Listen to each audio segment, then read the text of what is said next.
I greet you all in the matchless and wonderful name of our Lord and Savior Jesus Christ. आप सबों को प्रभु यीशु मसीह के उस अतुल्य नाम से और महान नाम से मैं आपको अभिनंदन करता हूं। My very, very sincere and hearty gratitude to Pastor Verghese Thomas for speaking such wonderful words about me. मैं तहे दिल से पास्टर वर्गीस थॉमस जी को कृतज्ञता देना चाहता हूं, जो उन्होंने मेरे बारे में बहुत ही सुंदर वाक्य बोले हैं। But my problem is, after hearing from me, how many of his words you will believe? That's the question.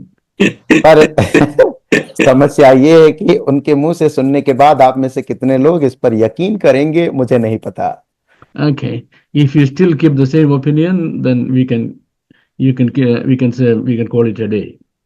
अगर उसी राय को आप लेकर चलते हैं तो फिर हमारे दिन तो पूरी हो जाएगी।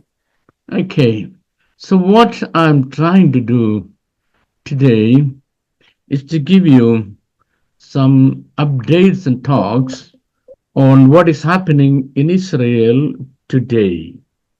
आज के दिन जो इस्राएल में होने वाली घटनाओं के बारे में कुछ ताजा या फिलहाल के संदेश देना चाहूंगा। You could probably ask me a question.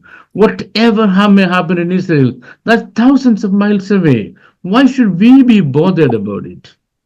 आप ये कह सकते हैं कि इस्राएल में, यरूशलेम में जो कुछ हो, हमें उससे क्या लेना देना है, क्योंकि वो तो हमसे हजारों मीलों दूरी पर हैं। Well, the greatest botheration for a child of God is how bothered is he about his eternal life. सबसे बड़ी चिंता की बात यह है कि आप परमेश्वर के संतान होने के नाते इस्राएल में क्या घटना घट रही है उसके बारे में आप परवाह करते हैं कि नहीं। So about our eternal life. हमारे अनंत काल के जीवन के बारे में। That's a greater botheration. यही सबसे बड़ी परवाह या चिंता की बात है। And our eternal life is connected with one event that's going to be the greatest event in the world, and that is the second coming of the Lord Jesus Christ. हमारे अनंत काल के जो जीवन है एक ही घटना पर जुड़ी हुई है, वह एक दिन जो यीशु मसीह वापस आएंगे, जिसे हम कलीसिया को उठाया लिया जाना भी कहते हैं या यीशु मसीह का दूसरा आगमन कहते हैं। How can you get any idea of the second coming of the Lord Jesus Christ? आप कैसे यीशु मसीह के द्वितीय आगमन के बारे में कुछ धारणा प्राप्त कर सकते हैं? Jesus gave us the list of signs. यीशु ने हमें चिन्हों के कुछ सूची दिए हैं। Watch these signs so that you can understand when I'm coming back. इन चिन्हों को देखें ताकि आप ये समझ पाएं कि मैं कब वापस आ रहा हूं। So watch these signs so that you can understand when I'm coming. इन चिन्हों को देखते रहिए ताकि आपको ये समझ आए कि मैं कब लौट रहा हूं। But that's a rather difficult thing to do. परंतु ये तो बहुत कठिन चीज है करने के लिए। What is a rather difficult thing? ये कठिन बात क्या है करने के लिए? To watch the world events and the events in the world of nature and discern and understand how far away or how close we are to the coming back of the Lord Jesus Christ. दुनिया के घटनाओं को देखते हुए, प्रकृति में बदलाव को देखते हुए हमें यह ध्यान देना है कि यीशु मसीह कब आ रहे हैं। Therefore, the so-called Christians have developed a saying. इसलिए नामधारी जो मसीह विश्वासी होते हैं, उन्होंने इस प्रकार की कहावत को बना लिए हैं। They say, "Let Jesus come anytime. Why do we worry about it?" वे कहते हैं कि यीशु को कभी भी आने दीजिए, हमें क्यों चिंता परवाह करनी है। Let him come anytime. उन्हें कभी भी आने दीजिए। Why should we worry about it? हम उनके बारे में इतने परवाह क्यों करें? Or why should we bother about it anyway?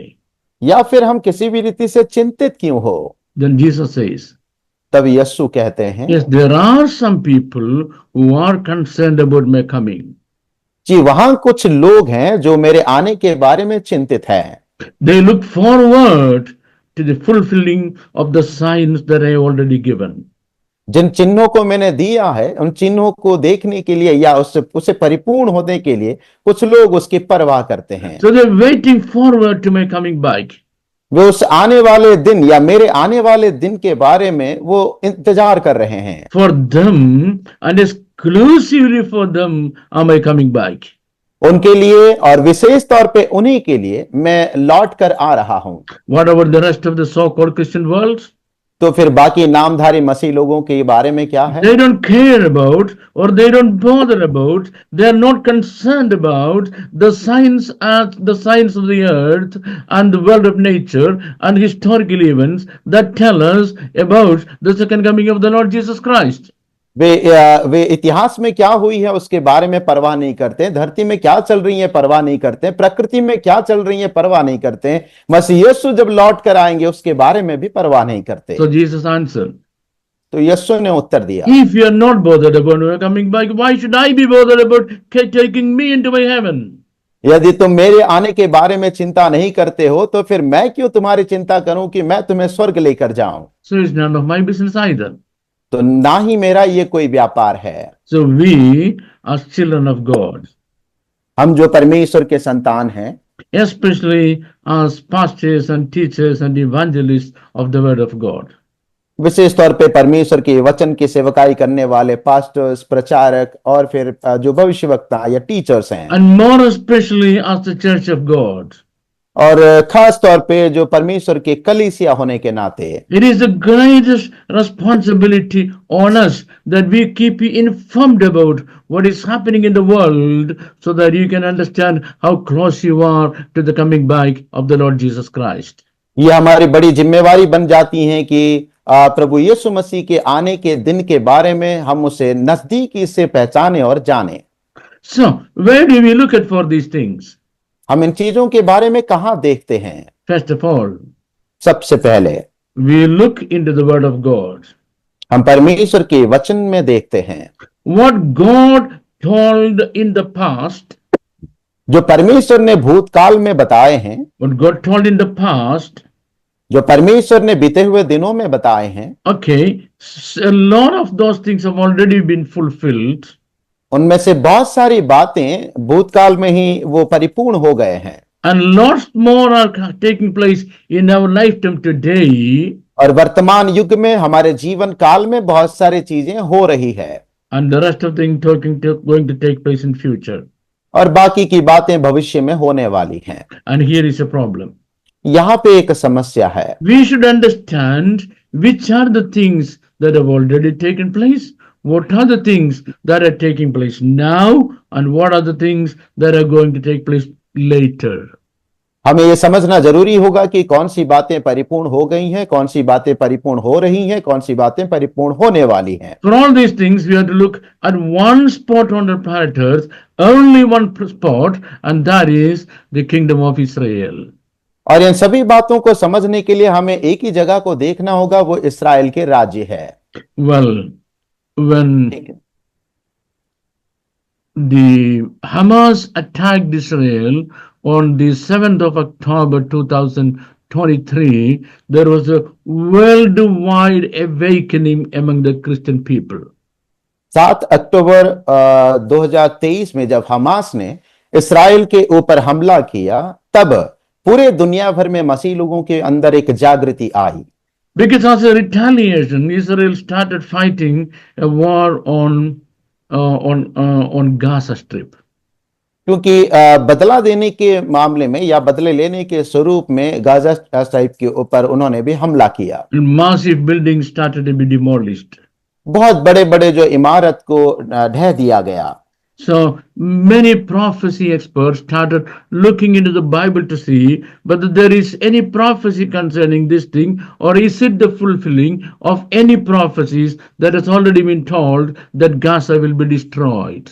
बहुत सारे ऐसे भविष्यवाणी को भी लोगों ने ढूंढ निकाला कि ये जो घटना घट रही हैं, या फिर कोई ऐसी भविष्यवाणी है जो गाजा के नाश होने के बारे में की गई हैं। And some people immediately stumbled on a certain portion from the book of Zephaniah chapter 2 verses number 4, 5, 6, 7.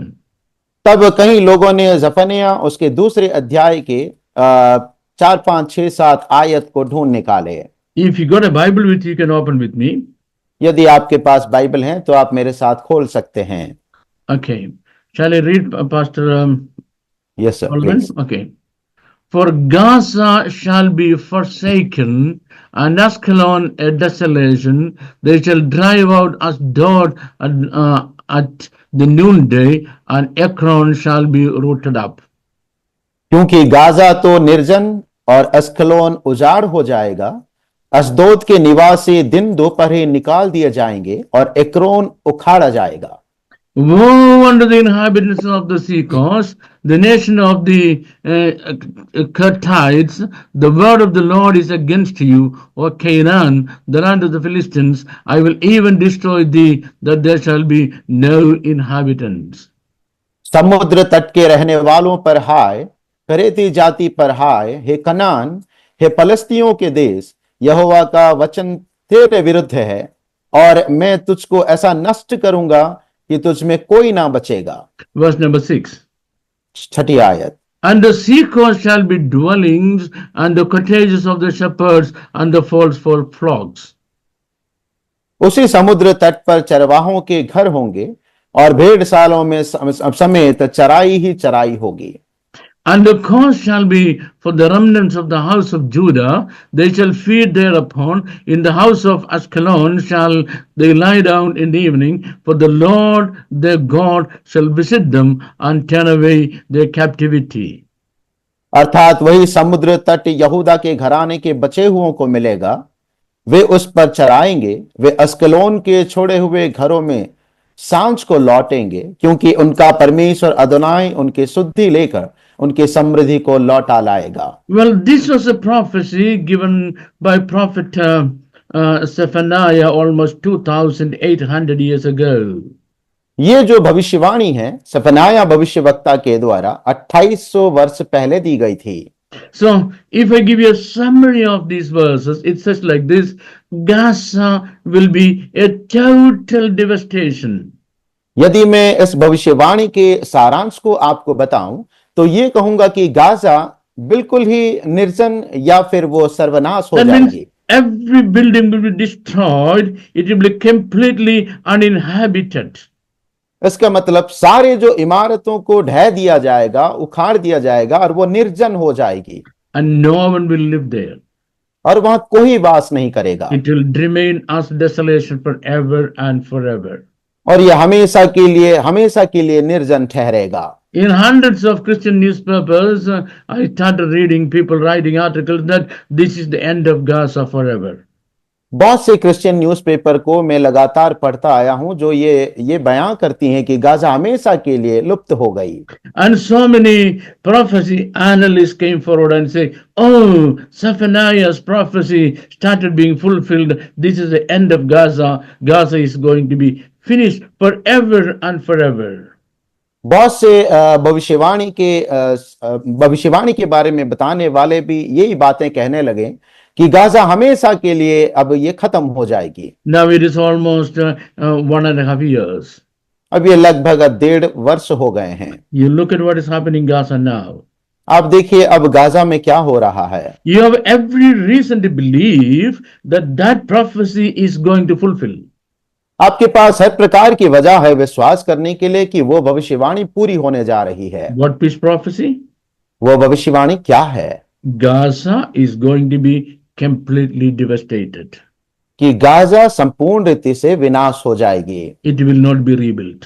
ये दोबारा नहीं बनाया जाएगा। We have every reason to believe that if we look at what is happening in Gaza at close eye. यदि हम बड़े नजदीकी दृष्टि से इसे देखें तो हमें गाजा के बारे में ये बात समझ आती है। That's where I am going to start my lecture today. और उसी से ही मैं अपने आज की लेक्चर को शुरू करूंगा। The first thing I want to tell you, सबसे पहली बात मैं आपको ये बताना चाहता हूं, Gaza will not be devastated completely. Gaza संपूर्ण रीति से निर्जन या नाश नहीं होगा। It is not going to be devastated now. ये अब संपूर्ण रीति से सदमाग्रस्त नहीं होगा। And secondly, दूसरी बात, it is not going to be uninhabited. और ये फिर से निर्जन शून्य नहीं होगा। Thirdly, तीसरी बात, it is going to be rebuilt. इसे फिर से पुनर्निर्माण किया जाएगा। And fourthly, चौथी बात, it is going to be abundantly peopled. और ये लोग जो त्यागे हुए लोगों के द्वारा वहां बस्ती होगी। It's going to be filled with people. ये लोगों के द्वारा वो स्थान भर जाएगी। It's gonna be completely inhabited. ये फिर से यहाँ पे जनबस्ती होगी। Then you will ask me a question. तब आप मुझे एक प्रश्न पूछेंगे, What about this prophecy? तो फिर इन भविष्यवाणी के बारे में क्या है? The prophecy says that this is going to happen. भविष्यवाणी ये कहती है कि ये होने वाली हैं। Current events say that it started happening. वर्तमान के मुद्दे ये कहती हैं कि ये होना शुरू हो गया है। But you, Babujan, say that it is going to be rebuilt and is going to be repeopled. परंतु आप बाबूजॉन जी ये कहते हैं कि ये फिर से इसको पुनर्निर्माण होगी और लोग वहां पे ठहरने के लिए आएंगे। How can you believe you? तो हम आपसे कैसे विश्वास करें? That's the first thing I am going to make clear to you. ये सबसे पहली बात जो मैं आपको साफ रीति से समझाना चाहता हूं। Biblical prophecies have many specialities. Bible की भविष्यवाणी में बहुत सी विशेषताएं होती हैं। That means specialities regarding the fulfillment of them. इसका मतलब भविष्यवाणी उनके बारे में जो पूरी होने वाली हैं उसकी विशेषताएं The हैं। first thing, सबसे पहली बात, when is it going to be fulfilled? ये कब पूरी होने वाली हैं? Secondly, दूसरी बात, how is it going to be fulfilled? ये पूरा कैसे होगा? And thirdly, और तीसरी बात, who is going to fulfill it? इसे पूरा कौन करेगा? You get me? क्या आप मुझे समझ पा रहे हैं? When is it going to be fulfilled? ये कब पूरा होगा? And secondly, how is it going to be fulfilled? दूसरी बात, ये किस रीति से या कैसे पूरा होगा? And thirdly, और तीसरी बात, who is going to fulfill it? कौन इसे पूरा करेगा? Now we are looking at this one, अब हम इस बातों को देख the रहे हैं desolation of Gaza. कि गाजा का निर्जन होना। Let us ask the third question. आइए हम तीसरा प्रश्न को Who पूछें is going to destroy Gaza? कि कौन गाजा को नष्ट करेगा? Israel? क्या इसराइल? They cannot. वे इसे नहीं कर सकते। America? अमेरिका? They cannot.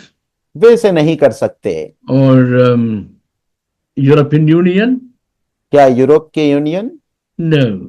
नहीं कर सकते। Then who is going to destroy it? तो फिर कौन इसे नाश करेगा? Who is going to fulfill this prophecy? ये भविष्यवाणी को पूरा करने वाला कौन होगा? This prophecy is to be fulfilled by Jesus Christ, the promised Messiah of the Jewish people and our blessed Lord.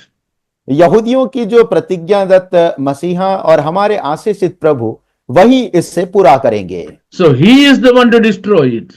वही वो व्यक्ति होंगे जो इसे नष्ट करेंगे। That's the first thing to understand. ये सबसे पहली बात हमें समझने के लिए होगा। And the second question, और दूसरे प्रश्न के अधीन में, when is it going to be destroyed? ये कब नाश किया जाएगा? When he comes back in his glory. जब वह अपने महिमा में लौटेंगे। Has he come back in his glory yet? जब क्या उन्होंने अपने महिमा में अभी लौट आए हैं? He has not come back in his glory yet. वो अपने महिमा में लौटे नहीं हैं। So only when he comes back in his glory, this is going to happen. तो जब वे अपने महिमा के साथ लौट आएंगे तभी ये पूरी होगी। And the next question, अब अगला प्रश्न, how is it going to be destroyed? ये किस रीति से नष्ट होगा? By the word, by the sword that is the word of his mouth. वह तलवार से जो उनके मुंह का वचन होगा। By the sword that is the word of his mouth, this is going to be destroyed. वो तलवार से जो उनके मुंह के वचन से इसे नष्ट किया जाएगा। So, am I making any sense to you? क्या मैं आपको कुछ बोध करा पा रहा हूं? So the first thing for us to understand is, when you see a prophecy, when it is going to take place, how is it going to take place, and who is going to do it?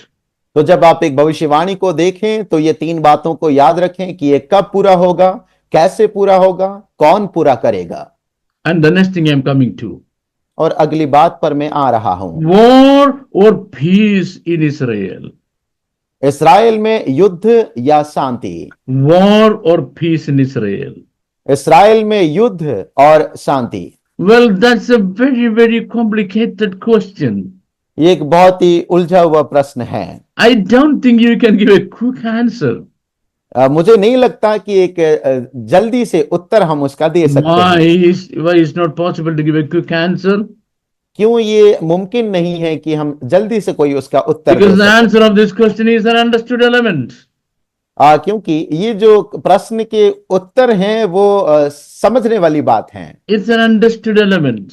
ये एक समझने की तत्व है। Do you really want to understand it? क्या आप सचमुच इसे समझना चाहते हैं? Okay, open your Bibles with me. तो कृपया मेरे साथ बाइबल खोलें।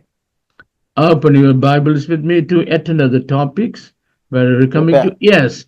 Would you please come to the book of Daniel, chapter 9, verses 24, 25, 26, 27. Daniel 9वीं अध्याय के 25, 26, 27 को हम देखेंगे। Book of Daniel, chapter 9, verses 24. Daniel 9 का उसके 24 आयत को हम देखेंगे। Okay. There's a little bit complication, but because you are all very intelligent, not like me, you can follow it very easily, I believe.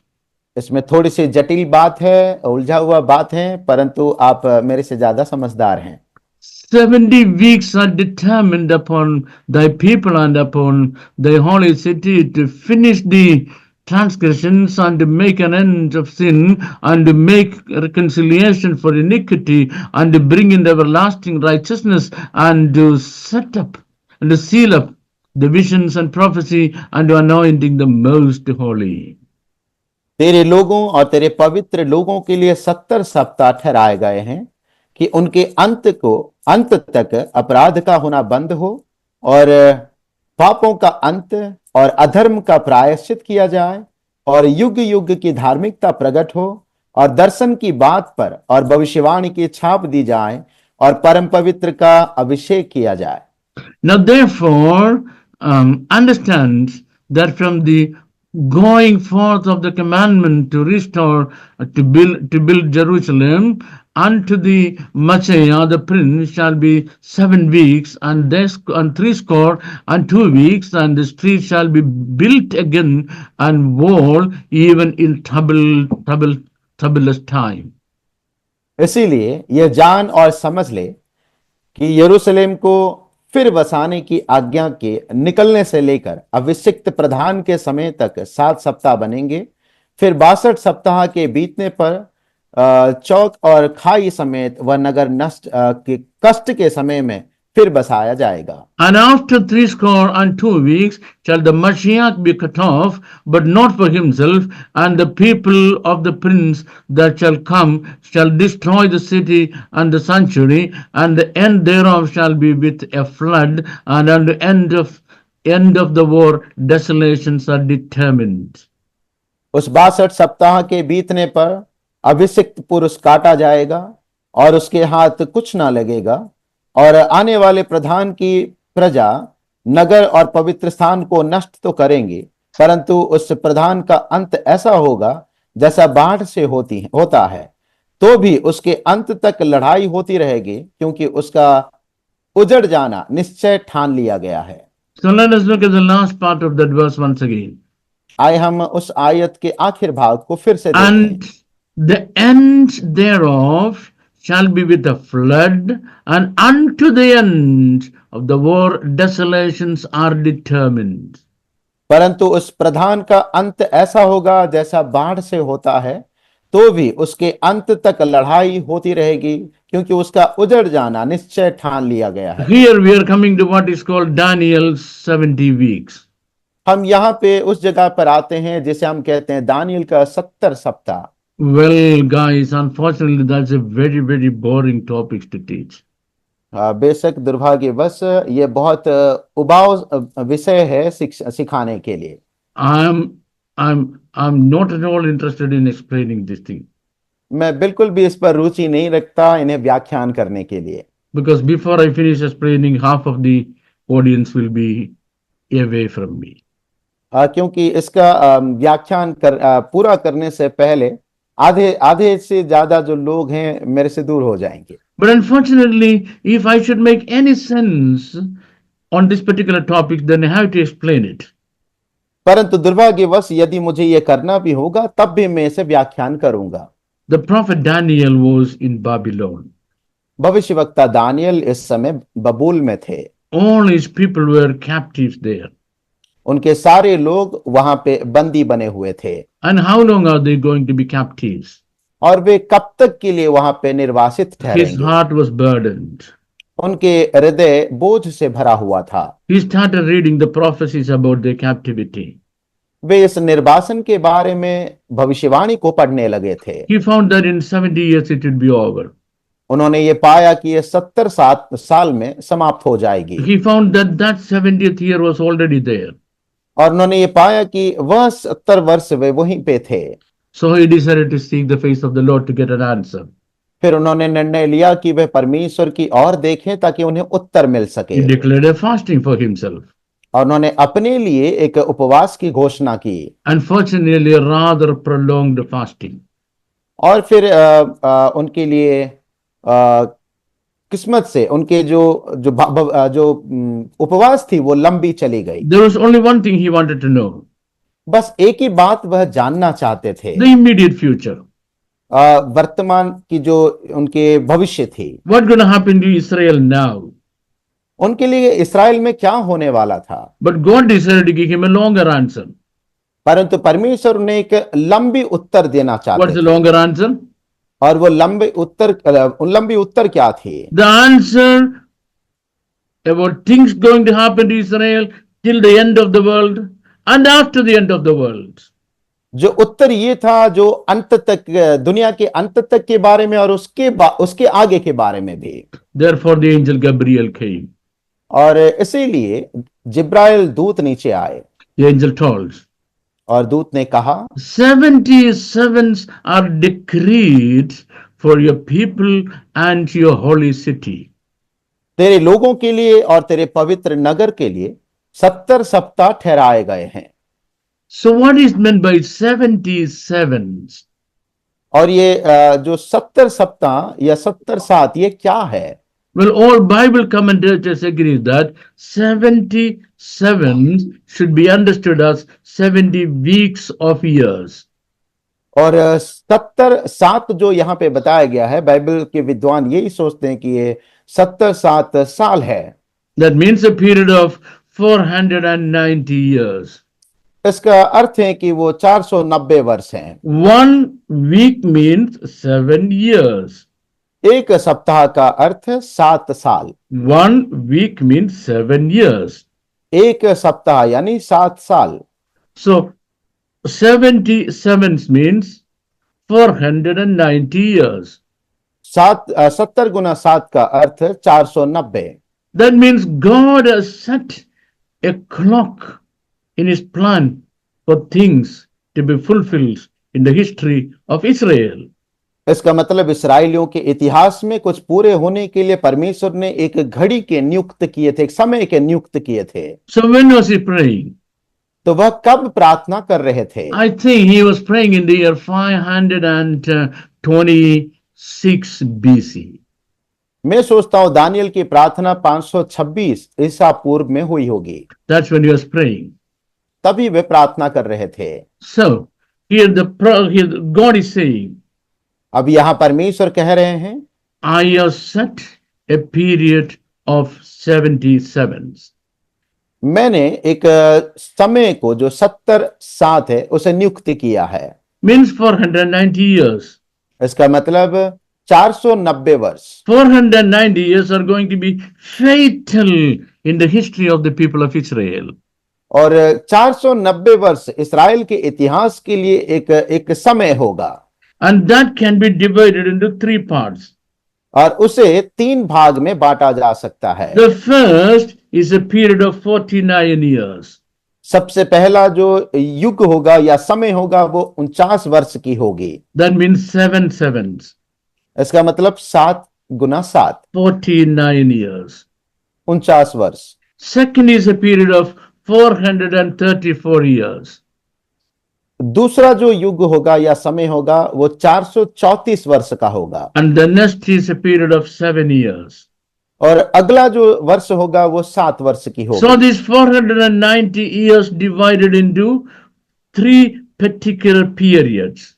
तो इस प्रकार ये 490 वर्ष को 3 भिन्न भिन्न समय के हिसाब से बांटा गया है। Or you should call it 3 particular stages of development. या फिर आप इसे ये कह सकते हैं कि 3 भिन्न भिन्न स्तरीय विकास का समय। The first is a period of 49 years.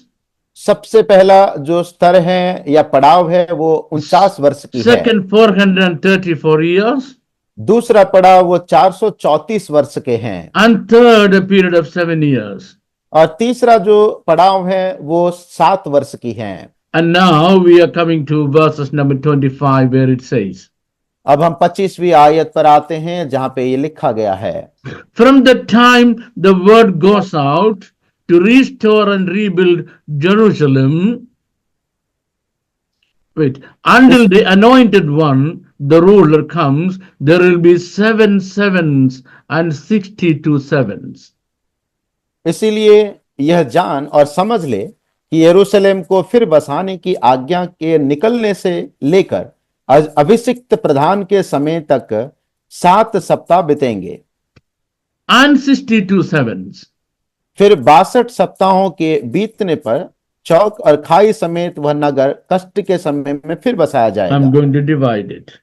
मैं इसे विभाजन करने जा रहा हूं। So there is going to be given a decree, that means an order or judgment by a king to rebuild Jerusalem. वहां पे एक राजा के द्वारा ये घोषणा पत्र दी जाएगी ताकि वो यरूशलेम को फिर से बसा सकें। So there is going to be a day, a time when the king will pronounce a decree to rebuild Jerusalem. वहां पे एक समय होगा जब ये राजा ये घोषणा पत्र को लाएंगे जिसमें यरूशलेम का पुनर्निर्माण किया जाएगा। That time, that day, the starting point of the 490 years is fixed. और उसी दिन वह शुरुआत के दिन होगी जो 490 वर्ष का नियुक्त किया गया है। So let's go back to history again. फिर से हम इतिहास में वापस चलें। 444 BC. 444 ईसा पूर्व। The year 444 BC. 444 ईसा पूर्व में Babylon was ruled by a king whose name was Arthashasta. अर्थशस्त्र नामक एक राजा के द्वारा बेबीलोन के ऊपर शासन किया जा He रहा was a था। Persian king. वह एक पर्शियन राजा थे। In the book of Nehemiah, chapter 2, verses 1 to 8, we read, नहमाया उसके दूसरे अध्याय के 1 से 8 तक हम पढ़ते हैं। he pronounced a decree that Jerusalem can be rebuilt. उन्होंने एक घोषणा पत्र दिया या ऐलान कर दिया कि यरूशलेम की पुनर्निर्माण होगी। Jerusalem can be rebuilt. यरूशलेम को पुनर्निर्माण किया जा सकेगा। Before that, the people had been released from Israel, from Babylon, to go back to Israel. उससे पहले बेबीलोन से लोगों को आजाद कर दिया गया था कि वे यरूशलेम में वापस चले जाएं। They started rebuilding their houses and started rebuilding the city. और वे फिर से अपने घर को निर्माण करना फिर से शुरू कर दिए और यरूशलेम को बनाना शुरू कर दिए। But because of so many political reasons, the building of the city was stopped. लेकिन बहुत सारे राजनीतिक समस्याओं के वजह से कारण के वजह से वो निर्माण कार्य बंद हो गया था। For 19 years, the rebuilding of the city was blocked. 19 वर्ष लगभग के लिए उस इमारत का बनाना या पुनर्निर्माण स्थगित हो गई थी। Then in the year 444 BC, उसके बाद 444 ईसा पूर्व में the Persian king Arthashasta pronounced a decree that the city of Jerusalem can be rebuilt. और फारस का राजा अर्थशस्ता उन्होंने ये ऐलान किया कि फिर से यरूशलेम के मंदिर को पुनर्निर्माण किया जा So what सकेगा। happened? तो फिर क्या हुआ? In the next 49 years, अगले 49 वर्ष के लिए in the next 49 years, अगले जो 49 वर्ष थी the city Jerusalem was rebuilt. यरूशलेम को पुनर्निर्माण किया जा रहा था। Jerusalem was rebuilt. यरूशलेम की पुनर्निर्माण की जा रही थी। And now, अब God wanted to fulfill 6 more things. परमेश्वर फिर से 6 और कार्य को करना चाहते थे। God wanted to accomplish 6 more things. परमेश्वर 6 कार्य को पूरा करना चाहते थे। Number 1, सबसे पहला कार्य, God wanted to finish transgressions forever. परमेश्वर अपराध को हमेशा के लिए मिटाना चाहते थे। And second, और दूसरी बात, God wanted to put an end to sin. परमेश्वर पाप का अंत करना चाहते थे। And third, और तीसरी बात, God wanted to atone for wickedness. और अधर्म, परमेश्वर अधर्म का प्रायश्चित करना चाहते थे। And four, और चौथा, God wanted to bring everlasting righteousness. परमेश्वर युगानुयुग के धार्मिकता को प्रकट करना चाहते थे। And number five, और पांचवी बात, God wanted to seal visions and prophecies forever. परमेश्वर दर्शन की बात और भविष्यवाणी की बात को छाप देना चाहते That थे। means after that, no more prophecy possible. इसका मतलब इसके बाद और कोई भविष्यवाणी की मुमकिन ना हो। If there is any prophet sitting in my class today, यदि आज के दिन में मेरे क्लास में कोई भविष्यवक्ता बैठे हैं, I tell you guys, hurry up. मैं आपको बताना चाहता हूं, आप जल्दी कीजिए, Because once this has taken place, you can't prophesy anymore. क्योंकि एक बार ये पूरी हो जाए, इसके बाद आप भविष्यवाणी नहीं कर पाएंगे, Prophecy is sealed forever. क्योंकि हमेशा के लिए भविष्यवाणी को मोहर लगा दिया And the जाएगा। last thing, that is number 6, और अगला जो है, आखिर जो है वो छठा नंबर है, anoint the Most High, परम पवित्र को अभिषेक करना, anoint the Most Holy. उस परम पवित्र को अभिषेक करना। How much time God needs for that? तो इन सबों को करने के लिए परमेश्वर को How much कितने time समय God needs चाहिए? for that? परमेश्वर को इनके लिए कितने समय चाहिए? 434 years. इसके लिए परमेश्वर को 434 वर्ष चाहिए, 443 years. 434 साल चाहिए। When did that 443 years come to an end? और ये 434 वर्ष कब पूरी हो गई? AD 33. और ये 33 ईस्वी में, AD 33.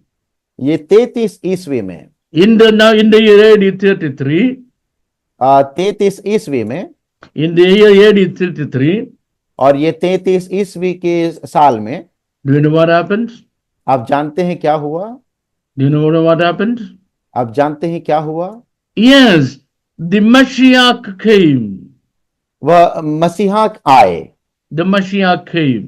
मसीहा आए, And he was, I should say, yes, and he was offered as an atonement for the sins of the world. वो दुनिया के पापों के लिए प्रायश्चित के रूप में उन्हें चढ़ाया गया। He was offered as an atonement for the sins of the world. वो दुनिया के पापों के लिए, जगत के पापों के लिए प्रायश्चित के रूप में उन्हें चढ़ाया That's गया। why that was the Most High was atoned. और इसीलिए ये कहा जाता है कि परम पवित्र को प्रायश्चित के रूप में चढ़ाया जाना। When did it happen? ये कब हुआ? AD 33. 33 ईस्वी में। Now there is one more 7. वहां पे एक और 7 है, That is the 7th year. और वो 7वां वर्ष है। That is the 7th year. वो 7वां वर्ष है। Thus everything finishes. क्या इस प्रकार सब कुछ पूरी हो जाएगी? That's how everything is to finish. वह इस रीति से सब कुछ पूरा होना है। After the crucifixion of the Mashiach, मसीहा के क्रूसार्पण बाद there is only 7 more years to be left on this earth. वहां पे केवल धरती पर 7 वर्ष ही बाकी रह जाती है। Left for what? किस बात के लिए बाकी रह गई? Left for the glorious appearance of the Mashiach.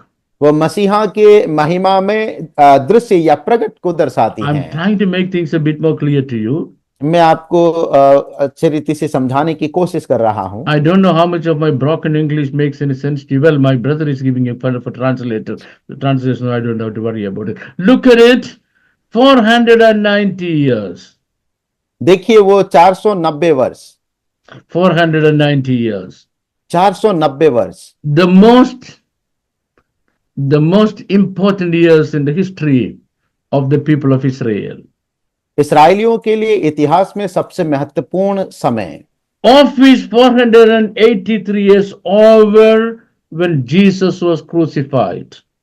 और यीशु मसीह जब क्रूसार्पित हुए थे तब उनमें से 483 वर्ष पूरे हो गए। So what should Mashiach do? तो अब मसीहा को क्या करना चाहिए? Mashiach should go back to heaven. मसीहा को स्वर्ग जाना चाहिए। Did Mashiach go back to heaven? क्या मसीहा स्वर्ग वापस चले गए? Yes. हाँ जी। And then what should he do according to this prophecy? और फिर इस भविष्यवाणी के आधार पर उन्हें क्या करना He चाहिए? can be in heaven for 7 years. वो स्वर्ग में 7 वर्ष के लिए रह सकते हैं, Because that 7 years, this earth is going to be under the control of the Antichrist. क्योंकि उस 7 वर्ष के समय पर ये धरती मसीह विरोधी के द्वारा नियंत्रण में ली जाएगी। The last 7 years is the time of the Antichrist. वह अंतिम जो 7 वर्ष होगी वो मसीह विरोधी की होगी। And then, उसके बाद after that 7 year, उस 7 वर्ष बाद, after the Antichrist, उस मसीह विरोधी के बाद Mashiach should come. मसीहा को आना होगा। But fortunately for us and unfortunately for the Jewish people. किस्मत से हमारे लिए और बदकिस्मती से यहूदी के लिए। See, fortunately for us and unfortunately for the Jewish people. भाग्य से हमारे लिए, दुर्भाग्य से इस्राएलियों के लिए। That period, the last 7 years of the Antichrist has not happened yet. वह अंत का जो समय है 7 वर्ष का रह गया, वो मसीह विरोधी का, वो अब तक नहीं हुआ है। And the Mashiach glorious appearance has not taken place. और मसीहा के वह महिमामय प्रकट होना अभी पूरी नहीं हुई है। So this period in which we are living, इसीलिए इस युग में जब हम जी रहे हैं, this is called the uncounted period. इसे कहते हैं कि अगिनती या जो गिना नहीं जाता, ऐसा युग है। We know the starting point of this period. हम इसके शुरुआत की, इस युग के शुरुआत के What is the बिंदु को starting जानते point हैं। of this period? इस युग के शुरुआत की बिंदु क्या है? On the day of Pentecost, when the Holy Spirit came powerfully upon this earth. पेंतिकोस्त के दिन में जब पवित्र आत्मा बड़े सामर्थ्य से धरती पर उतरे, That's the starting point of this period. ये इस युग की शुरुआती बिंदु थी। And how long this period is going to last? और ये युग कब तक चलेगी? God in heaven knows. स्वर्ग का परमेश्वर ही जानते हैं। Does anybody else know it? क्या और कोई जानता है? Nobody else know it. कोई और नहीं जानता। What is the name of this period? तो इस युग का नाम क्या है? The name of this period is called the end time. इस युग का नाम है अंत का समय। The end time. अंत का समय। What is going to happen to the nation Israel during this time? और इस समय पर इस्राएल के राज्य या देश के साथ क्या होने वाला है? Well, according to Daniel 9:25 we read. Daniel 9वीं अध्याय के 25वीं आयत में हम इस तरह पढ़ते हैं, Throughout the end time, war and war and war and war only. पूरे इस अंत के समय में इस्राएल में केवल युद्ध, युद्ध और युद्ध ही होता रहेगा। Almost 40 years after the crucifixion of Jesus, Jerusalem was confiscated by the Romans and destroyed completely. मसीह यीशु के क्रूसार्पण के बाद 40 वर्ष बाद संपूर्ण रीति से यरूशलेम को रोमी के द्वारा तहस नहस कर दिया गया था। Then these people had been devastated the world all over for many centuries to come. तो इस प्रकार आने वाले सदियों तक इसराइलियों को वहां से तितर बितर कर दिया गया था। And against all odds in 1948 their kingdom was reinstated. और फिर अचानक से 1948 में उनके देश उन्हें वापस मिल गई थी। Their kingdom was reinstated. उनके राज्य फिर से स्थापित हुआ था। And then what happened? उसके बाद क्या हुआ? On the very next day, war started against them. उसके अगले दिन ही उनके विरुद्ध में युद्ध छिड़ गया।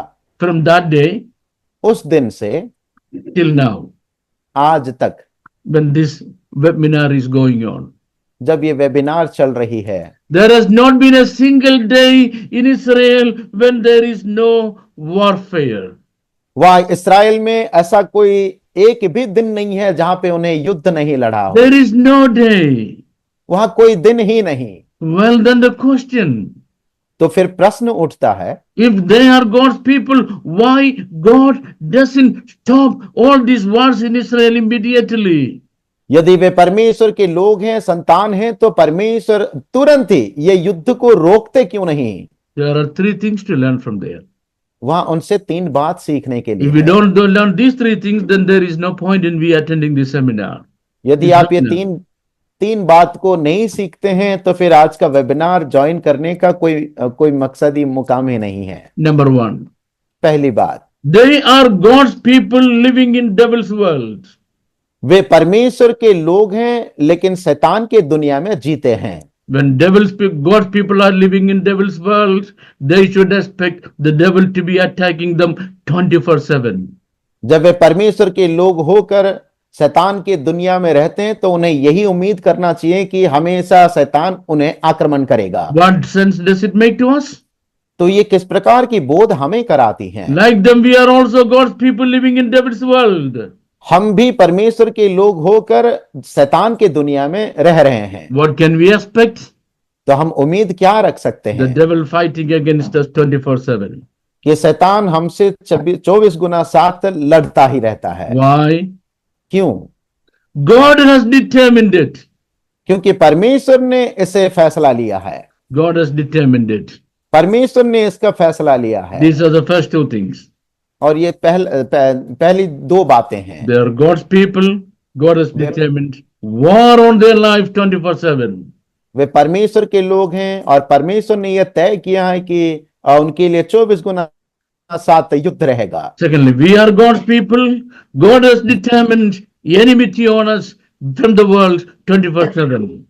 दूसरी बात यह है कि हम परमेश्वर के संतान हैं पर इस धरती में रहते हैं तो हमारे लिए वे 24 गुना 7 शैतान लड़ने का काम ही करेगा। Now let us ask God, why?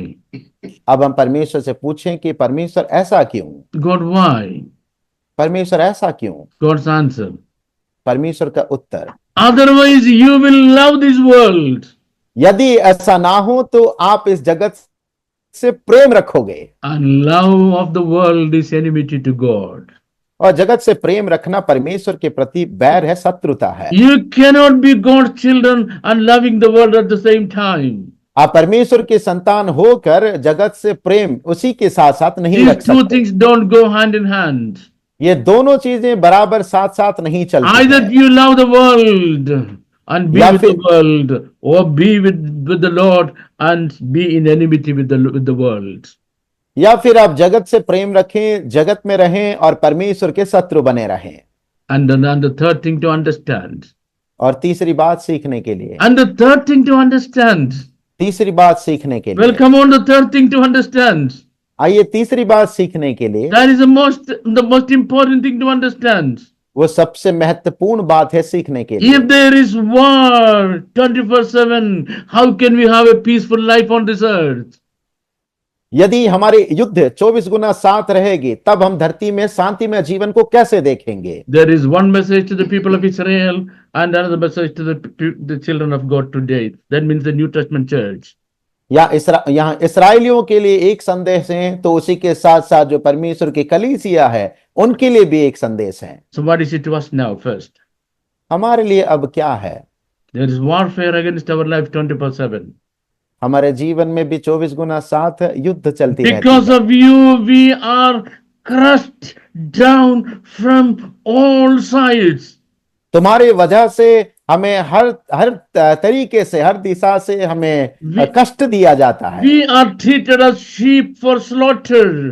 हम उस मेमने की तरह, भेड़ बकरियों की तरह जिन्हें कसाई घर में ले लिया जाता But है, because of the one that loved us, we have been more than weak, more than conquerors in all these things. परंतु हम क्योंकि प्रेम रखते हैं इसीलिए हम जयवंत से बढ़कर हैं। Why? क्यों? The peace of God that passeth all understanding shall keep us safe and secure in the Lord Jesus Christ. परमेश्वर का शांति जो हमें हर प्रकार के ज्ञान और बुद्धि देती हैं वो हमें सुरक्षा प्रदान करती In है। the whole world, there is nobody else so peaceful as a real child of God is.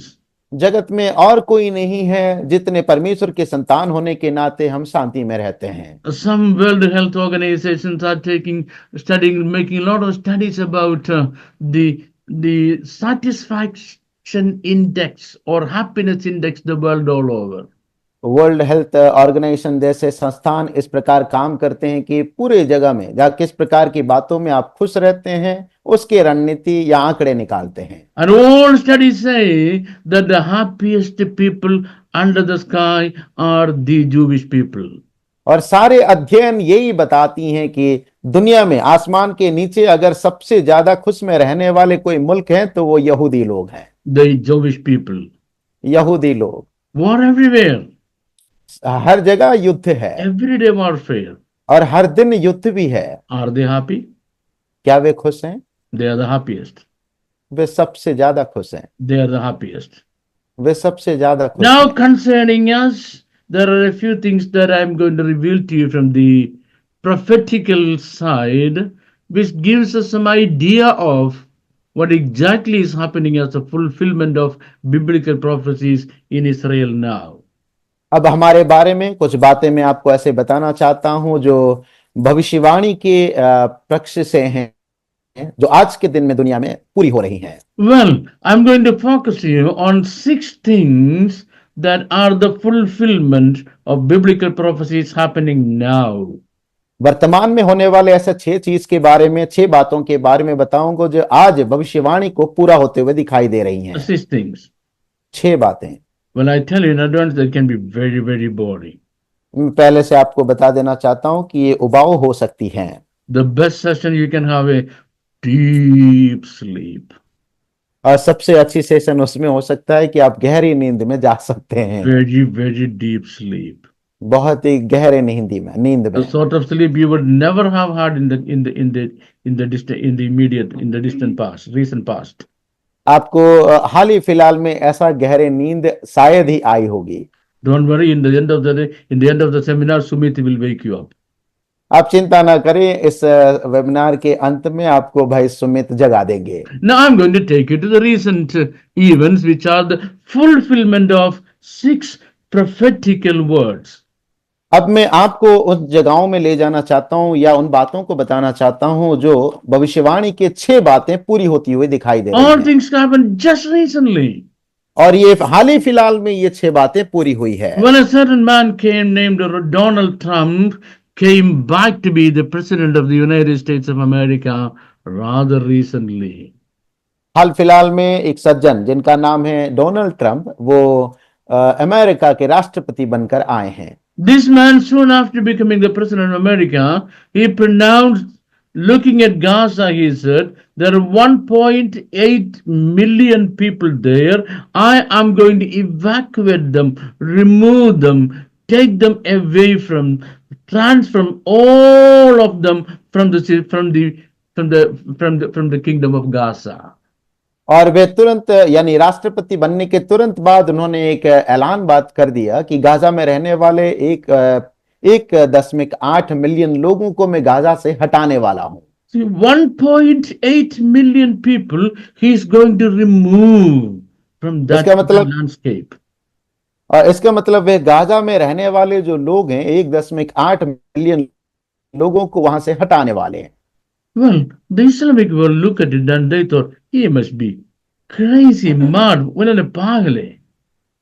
इस्लाम के जो राज्य के देश के लोग जरूर ये सोचे होंगे, बोले होंगे कि ये बंदा पागल है। I thought he was maniac. मैं सोच रहा था ये मैनियक है। Or perhaps he is even used by God right now to assure the redemption of the Jewish people. या कदाचित मैं इस प्रकार सोच रहा था कि शायद ये व्यक्ति वो होंगे जिसके वजह से इस्राएलियों को शायद छुटकारा मिल जाएगा। Is this the man that God is going to use to help the people of Israel at this time? ये व्यक्ति वो हैं जिन्हें परमेश्वर इस्तेमाल करने जा रहे हैं, जिनके द्वारा इस्राएलियों को मदद मिलेगी। I tell you, if you listen to me properly today, after my lesson, you will go back and read your Bible clearly once again. मैं आपको बताना चाहता हूं, यदि मेरी कही हुई बातों को आप ध्यान देकर सुनेंगे और वापस क्लास के बाद जाकर अपने बाइबल को खोलकर पढ़ेंगे। Okay, as we see the plan to redo Gaza completely, you might wonder what is their reaction today from the Arab world.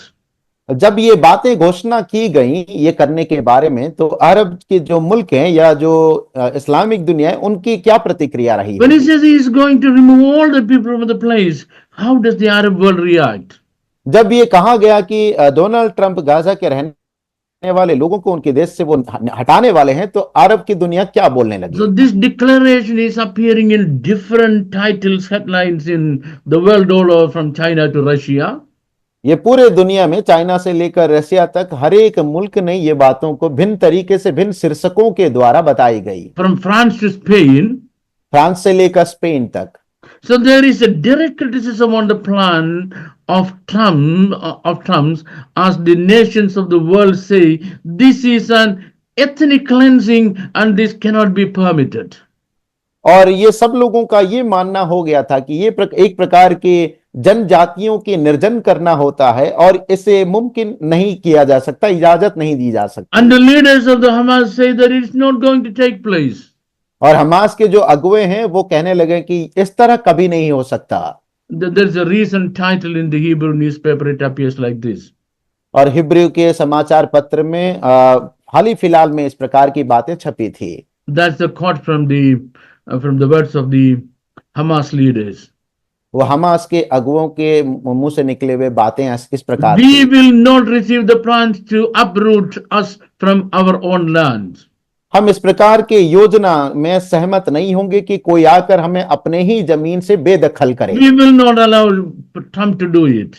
हम ट्रंप को इस प्रकार की इजाजत नहीं देंगे। The Palestinian Authority, Hamas and Egypt are all against it.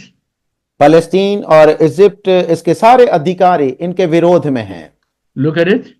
देखिए इसे, Listen to me once again. एक और बार मुझे सुने। The whole planet cannot digest this proposal of Donald Trump. पूरे के पूरे जो ग्रह हैं इस प्रकार की जो ऐलान की गई बातें डोनाल्ड ट्रंप के द्वारा, इसे वे हजम नहीं कर सकते। Nobody can accept it. कोई भी इसे ग्रहण नहीं कर सकता। So is it going to happen? तो क्या ये होने वाला है? It is going to happen. ये बिल्कुल होने वाला है। Well, that is a mystery of it. क्योंकि ये उसी की तो भेद है। Why that's a mystery of it? ये उसकी भेद क्यों है? Because there is a mysterious God working behind this man called Donald Trump now. क्योंकि ये जो व्यक्ति डोनाल्ड ट्रंप है उनके पीछे एक भेदी परमेश्वर हैं जो गुप्त तरीके से ये सब कार्य काम कर रहे हैं। And of course, Benjamin Netanyahu has made another statement about Saudi Arabia. सऊदी अरब के बारे में बेंजामिन नेतन्याहू जी ने भी एक स्टेटमेंट दिए हैं। Netanyahu said we have already got a peace agreement with Saudi Arabia. Netanyahu ये कहते हैं कि हमने सऊदी अरबी के साथ तो शांति चुक्ति पहले से कर रखे हैं। Because Saudi is the most powerful nation among the Arab countries. क्योंकि अरबी देशों के बीच में ये देश बहुत ही महत्वपूर्ण देश है। So Donald Trump knows. ये बात डोनाल्ड ट्रंप जानते हैं। Benjamin Netanyahu knows. Benjamin Netanyahu ये जानते हैं। And the Bible also knows. और बाइबल भी जानते हैं। You get three sources. आप 3 स्रोत को देख रहे हैं। The Bible knew in advance. Bible पहले से इसे जानती है। Donald Trump knows now. Donald Trump अब इसे जानते हैं। Benjamin Netanyahu also knows. Benjamin Netanyahu भी जानते हैं इस बारे में That this is going to take place. कि ये होने वाला है। And we also know it. और हम भी इसे जानते हैं। How do we know it? हम इसे कैसे जानते हैं? Because we are the children of God who read the Bible and we believe it. क्योंकि हम परमेश्वर के संतान हैं और बाइबल अध्ययन करते हैं, इस पर हम विश्वास करते हैं। Because time and again, when God wants to do something on this planet Earth, He uses somebody as a powerful tool in His hand. क्योंकि समय समय पर परमेश्वर जब कुछ करना चाहते हैं धरती में, वह किसी भी व्यक्ति को सामर्थ्य रीति से उनके जरिए काम कराते हैं। The event is prophesied thousands of years ago. इस घटना के बारे में हजारों साल पहले भविष्यवाणी की गई थी। When this event is to take place, God uses a tool in His hand. That's a powerful human being who will be ruling the world at the time. और जब परमेश्वर इस घटना की अंजाम देना चाहते हैं, तब एक व्यक्ति को औजार के रीति से, सामर्थ्य रीति से इस्तेमाल करना चाहते This हैं। we can read across the Bible. ये आप पूरे बाइबल में पढ़ सकते हैं। Well, even if I tell you one chapter, you won't read. यदि मैं आपको एक अध्याय भी बताऊं तब भी आप नहीं पढ़ेंगे। So if I say this is across the Bible, who is going to read it? तो इसलिए आप ये बोलेंगे कि बाइबल तो बंद की गई बाइबल है, इसे कौन पढ़ेगा? So there I'm going to bring you to only one chapter in the Bible. इसलिए बाइबल से मैं आपको एक ही अध्याय की ओर आपको ले आना चाहता हूं। The book of Zechariah, जकरिया के पुस्तक chapter 9. उसकी 9वीं अध्याय। Anybody got a Bible? You can take book of Zechariah, chapter 9. यदि किसी के पास जकरिया का पुस्तक है, बाइबल है, तो आप उसके 9वीं अध्याय को खोलें। Verses number 5. उसके 5वीं आयत को। Ascalon shall see it and fear. यह देखकर अस्कलोन डरेगा, Gaza also shall be very sorrowful. Gaza को दुख होगा। May I ask you one thing? What are the Gaza people doing now? मैं क्या आपसे पूछ सकता हूं कि गाजा के लोग अभी क्या कर रहे हैं? Watching cricket, right? क्या वो क्रिकेट खेलता हुआ देख रहे हैं? Oh, World Cup? World cup देख रहे हैं?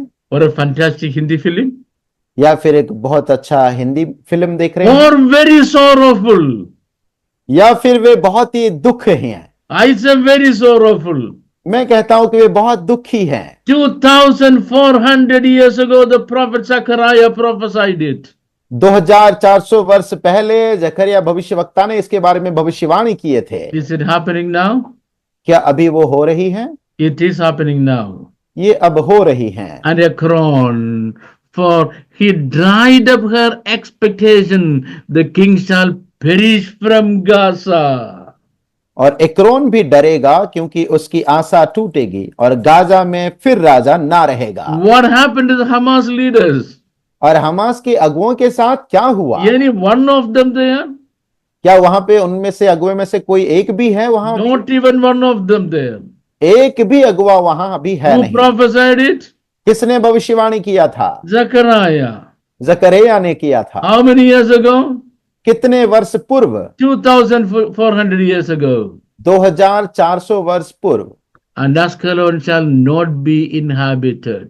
और अस्कलोन फिर बसी ना रहेगी। It says in the Hebrew prophecy, point number 1 for all of us. और ये पहला बिंदु जो भविष्यवाणी के रूप में बाइबल हमें बताती है। I told you that I'm going to focus on the fulfillment of 6 prophecies today. मैंने आपको आज के दिन में भविष्यवाणी पूरी होते हुए 6 बातों को बताने के लिए कहा था। Fulfillment of prophecy number 1. पहला भविष्यवाणी का पूरा होना। Gaza shall be desolate. गासा निर्जन होगा। It shall be desolate. वह निर्जन होगा। The English Bible says, अंग्रेजी बाइबल कहती है it will lose its occupier. वे अपने उसके ऊपर जो वासिंदा थे उनको खो देगा। And Gaza shall tremble violently. गासा हिंसा के साथ वो तड़पेगा या कांप उठेगा। Every inhabitant of Gaza is now looking like a dog with its tail in between its thighs. और हर एक गाजा में रहने वाले वो इस प्रकार के कुत्ते के समान दिख रहे हैं। Kingship shall vanish from Gaza.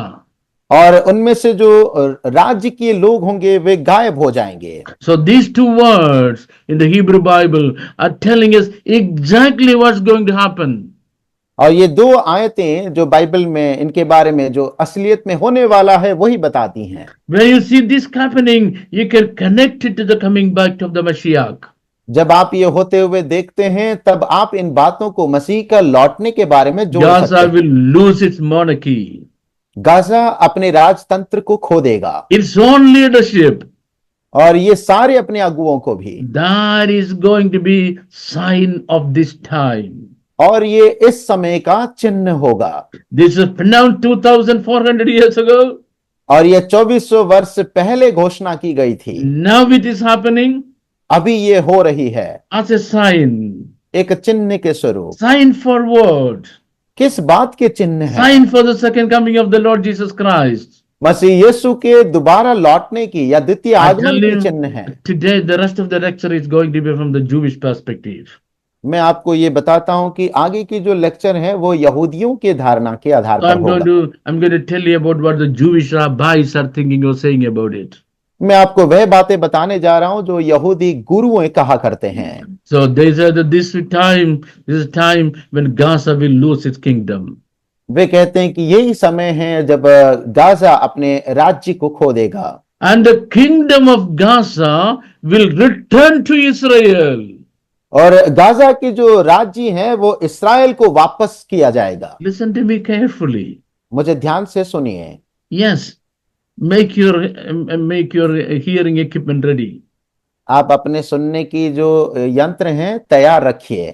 All these years, for the last 70 years, the Gazans are thinking that we are going to get as an independent state. पिछले 70 साल से गाजावासी यही सोचते हुए आ रहे थे कि हमें एक आजादी मुल्क मिलेगा। Oh, Palestinians are going to get an independent state. फलस्तीन के मुल्क को एक आजादी मुल्क के मिलेगा, ये सोच रहे थे। That's what everybody is crying and shouting and screaming for. और यही बात के लिए ही हर एक लोग चिल्ला रहे हैं। But the Bible told 2400 years ago, परंतु बाइबल 2400 वर्ष पहले ही बता दी गई थी Gaza will return to Israel. कि गाजा इसराइल के लिए लौटा दिया Will जाएगा, return to Israel. इसराइल के लिए लौटा The दिया जाएगा। prophet Zechariah and the rabbis of Israel have stated that the kingdom will return to Israel. जकरिया भविष्यवक्ता और यहूदियों के गुरुओं ने यह बात को बता दिए हैं कि गाजा का राज्य इसराइल को लौटा दिया And जाएगा। where it is going to be lost? और ये कब खो जाएगी? Ashkelon and Lebanon. एस्कलोन और Lebanon. It will be joined to Ashkelon and Lebanon. और ये एस्कलोन और लेबनान दोनों को जोड़ दिया जाएगा। Ashkelon and Lebanon. एस्कलोन और Lebanon. Ashkelon and Lebanon now belong to Edom. एस्कलोन और लेबनान हाल वर्तमान के लिए वो एदोम की हैं। Now they belong to Edom. अभी वे एदोम की हैं। But the new plan of the new Israel has already been drawn. परंतु जो इसराइल की नई योजना तो पहले से चित्र बनाई गई है। According to the new plan, is going to be part of Israel. नया योजना के मुताबिक वे इसराइल के भाग होंगे। First is going to be the fall of Lebanon, which will lead to the fall of Gaza. और वे लेबनान और जो गाजा है वे इसराइल के ही होंगे। Do you know South Lebanon has already fallen? अभी जो दक्षिण लेबनान है वो पहले से ही इसराइल has के to अधीन आ fall. चुकी है और इसे आना ही होगा। That's also connected with the coming back of the Mashiach. यह भी यीशु मसीह के द्वितीय आगमन के साथ जुड़ी हुई है। And that part of Edom should be lost. और उस भाग को उन्हें खोना होगा। Ashkelon and Philistines and Gaza all represent the enemy kingdoms. Ashkelon, फलस्तीन और गाजा ये सारे इसराइल के शत्रु राज्य माने जाते हैं। And what's going to happen? और फिर क्या होने जा Their रहा है? existence is not going to be, their existence is going to be lost forever. उनकी अस्तित्वता हमेशा के लिए खो जाएगी। Lebanon is following the downfall of Gaza. Lebanon उसी प्रकार गाजा के समान उनकी भी पतन हो रही है। Okay. So the rabbis say, तो रबा यानी यहूदी गुरुओं कहते हैं Ashkelon will see the fall of Lebanon. Ashkelon Lebanon के गिरावट को देखेगी Now Gaza will have to fear about its fate. और गाजा अपने किस्मत के बारे में सोचकर डरने These होंगे। three prophecies have already been fulfilling simultaneously. ये तीन जो भविष्यवाणी हैं साथ साथ पूरी होते हुए दिखाई दे रही हैं। Lebanon, part of it is lost. Lebanon के कुछ भाग तो वे खो चुके हैं। And Ashkelon lost. एस्केलोन खो चुके हैं। And that together. वे साथ दोनों ही साथ है And they are a part of Edom. और वे एदोम के भाग हैं। They can't operate now. वे अब हाल फिलहाल में कुछ काम नहीं कर सकते। Gaza fallen. गाजा की पतन हो गई। Inhabitants no more there. उनके निवासी वहां नहीं हैं। Likewise, depending on, to a great extent, on trade and foreign affairs, they all depend on the United Nations. उसी प्रकार वे अपने वाणिज्य के लिए, अर्थ की बातों के लिए बस यूनाइटेड नेशन की ओर देखते हैं। Am I making sense to you? क्या मैं आपको कुछ बोध करा Who पा is रहा? feeding the Gaza people? अब गाजा के लोगों को कौन खिला पिला रहा है? United Nations. अब यूनाइटेड नेशन है, United Nations. युक्त राष्ट्र। After Trump coming to power, you know what happened? Trump अपने ताकत में आने के बाद मालूम है क्या हुआ? He said, we are not going to give you any support to United Nations. वह कहने लगे कि हम यूनाइटेड नेशन को कोई मदद नहीं भेजेंगे। So what is going to happen to them? तो फिर उनके साथ क्या होगा? अभी On the verge of falling down. वो सारी रीति से वो नीचे गिर जाएंगे। When United Nations stop functioning, जब युक्त राष्ट्र ही काम करना अपने आप में बंद कर there is देगी, nobody to feed the people of this area. तो वहां पे कोई होगा ही नहीं है इस प्रकार के लोगों को भोजन कराने के लिए। Nobody to feed the people of this area. कोई भी इस क्षेत्र में रहने वाले लोगों को भोजन नहीं कराएगा। What does it mean? इसका अर्थ क्या है? The Mashiach is on the way. मसीहा अपने रास्ते पर हैं। And again, look at और फिर से देखिए, about Gaza. It says, Gaza के बारे में ये कहते हैं, another nation will control Gaza. एक और राज्य गाजा को नियंत्रण में लेगा। Another nation will control Gaza. एक और राज्य गाजा को नियंत्रण में लेगा। Who told it? ये किसने बताया? Prophet Zechariah. भविष्यवक्ता जकरिया। What is happening now? अब क्या हो रहा है? Trump says, ट्रंप कहता है America will control Gaza. America Gaza के ऊपर नियंत्रण रखेगा। Today, आज do you see any fulfillment of prophecies? क्या आप कोई भविष्यवाणी का पूरा होता हुआ देखते Well, I हैं? tell you one thing. मैं आपको एक बात बताता हूं, All the people lived on this planet Earth so far, सारे जो लोग अब तक जो इस धरती पर जीवित रहे हैं, we are the most wonderful people. हम उनमें से सबसे अद्भुत लोग हैं। Do you know why? क्यों आप जानते हैं? In our lifetime, क्योंकि हमारे जीवन काल में with our own eyes, हमारे अपनी आंखों से if you are able to see, यदि आप इसे देख सकते हैं, you can see more biblical prophecies being fulfilled than any other generation have ever seen. आप किसी भी पीढ़ी में इतने सारे भविष्यवाणी पूरे होने से ज्यादा आप अपने पीढ़ी में ये होते हुए देखेंगे। Is it wonderful? क्या ये अद्भुत नहीं है? I don't know whether it is wonderful to many people, मुझे नहीं पता कि आप बहुतों के लिए ये अद्भुत है कि नहीं, but to me it is the most wonderful thing. पर मेरे लिए ये सबसे ज्यादा महत्वपूर्ण और Because अद्भुत in समय my है, lifetime, क्योंकि मेरे जीवन काल में with my own eyes, मैं अपनी आंखों से I see more biblical prophecies is being fulfilled than any of the previous generations have ever seen. मैं देखता हूं कि मेरे समय पर मेरे पीढ़ी में बहुत से ऐसे भविष्यवाणी पूरे होते हुए मैं देख रहा हूं, तुलना में कि मेरे से पहले। What Zechariah told 2,400 years ago, Trump now says, I'm going to bring it to fulfillment.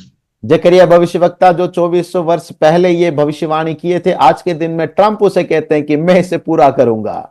I look at your face and I don't see anybody believes me. मैं आपके चेहरा देखते हुए मुझे ऐसा लग रहा है जैसे मेरी बातों में कोई यकीन नहीं कर रहा है। This London man is always very good at cooking stories. आप ये सोच रहे होंगे कि ये लंदन वाला हमेशा बड़े अच्छे कहानी बना लेते हैं। So let's come to the Bible. आए हम बाइबल में आए। Zechariah chapter 9 verse number 6. जकरिया उसके 9वीं अध्याय के 6ठी आयत। Zechariah chapter 9 verse number 6. जकरिया 9 का 6। A mixed race shall settle in Ashdod. अशदोद में अनजाने लोग बसेंगे। A mixed race. एक मिला जुला हुआ लोग। You know what does it mean? आप जानते हैं इसका अर्थ क्या है? It means so many things in the Hebrew language.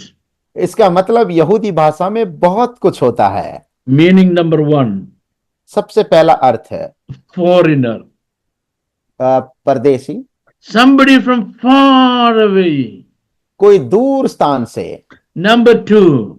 दूसरी बात, A population mixed with Israel and non-Jews. इसराइलियों के साथ या फिर कुछ ऐसे लोग जो गैर यहूदी हैं, उनके मिश्रित लोग। A mixture of Jews and non-Jews. यहूदी और गैर यहूदियों के मिश्रित लोग। Now let me ask you one thing. एक बात मुझे पूछने दें, Can you apply these two terminologies to the United States of America? क्या आप ये दो प्रकार के शब्दों को युक्त राष्ट्र अमेरिका के लिए लागू कर सकते हैं? Number 1. पहली बात, They're from far away. वे बहुत दूर से। Number 2. दूसरी बात, They are a mixed population of Jews and non-Jews. वे यहूदी और गैर यहूदियों के मिश्रित जन हैं। Because America's economy, America's power, America's government, everything of America is in the hands of the Jews. क्योंकि अमेरिका के जो सरकार है, अर्थनीति की हर एक बातें हैं, सब कुछ वो यहूदियों के हाथ में है।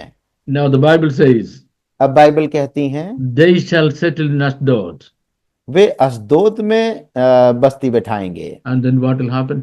और फिर क्या होगा? Look at the next sentence. अगला वाक्य को देखिए। I will cut off the pride of the Philistines. इसी प्रकार मैं पलस्तियों के गर्व को तोड़ूंगा। I will cut off the pride of the Philistines. मैं फलस्तियों के गर्भ को तोड़ूंगा। You know that's happening now. आप ये जानते हैं ये हो रहा है। chapter 9, verse number 5. और 9वीं अध्याय के 5वीं आयत Tell us that the kingdom of Gaza will fall. Gaza को कहें कि वो पतन होगा। What is the kingdom of Gaza? और गाजा का राज्य क्या है? Hamas. हमास है। Has it fallen? क्या ये पतन हो गया? Fallen. इसकी पतन हो In गया। verse number 6 it says, a mixed race shall settle in Ashdod. 6ठी आयत में लिखा है, अस्दोद में अनजाने या मिश्रित लोग बसेंगे। I told you who the mixed race is. और मैंने आपको ये बताया कि मिश्रित लोग कौन हैं। And what do the rabbis say about it? और इसके बारे में यहूदी गुरु क्या कहते हैं? Well, a foreigners will be present in Gaza. वे जरूर विदेशी लोग गाजा में होंगे। The word in Hebrew is mamzer. और इब्रानी शब्द में जो शब्द इस्तेमाल किया गया है उसे ममजा कहते हैं। M-A-M-Z-E-R, mamzer. MAMZER, ममजर। Foreigners, परदेसी, people from outside.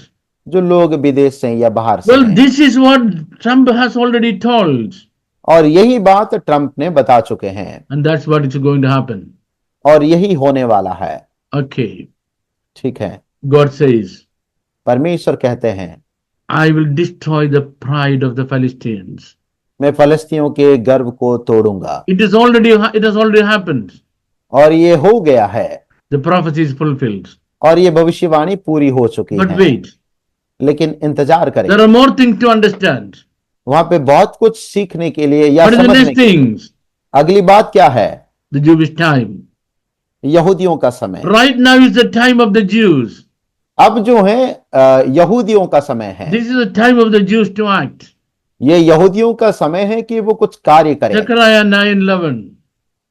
जकरिया 9 का 11वीं आयत The prophet told, भविष्यवक्ता कहते हैं। as for you also, yes please sir. 9:11, Zechariah 9:11. ये please continue reading. As for you also, because of the blood of your covenant, I will set your prisoners free from the waterless pit. तू भी सुन, क्योंकि मेरी वाचा के लहू के कारण मैंने तेरे बंदियों को बिना जल के गड्ढे में से उबार लिया है। Okay, my wife has already given me the warning that my time is over.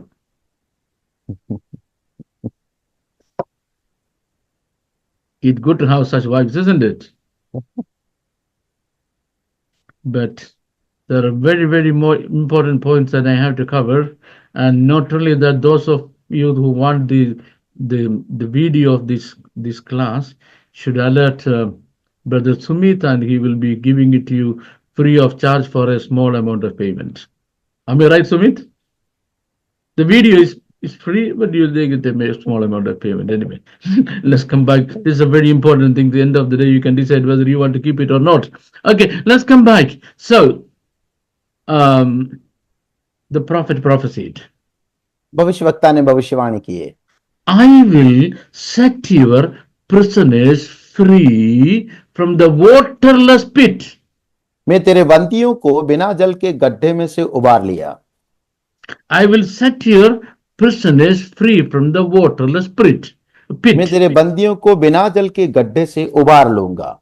Okay, I read to you, how as for you also, because of the blood of the covenant, I will set the prisoners free from the waterless pit. Means God gave to Israel a covenant sealed with blood, and because of that covenant, God will free the captives of Israel from waterless pit. What does it mean?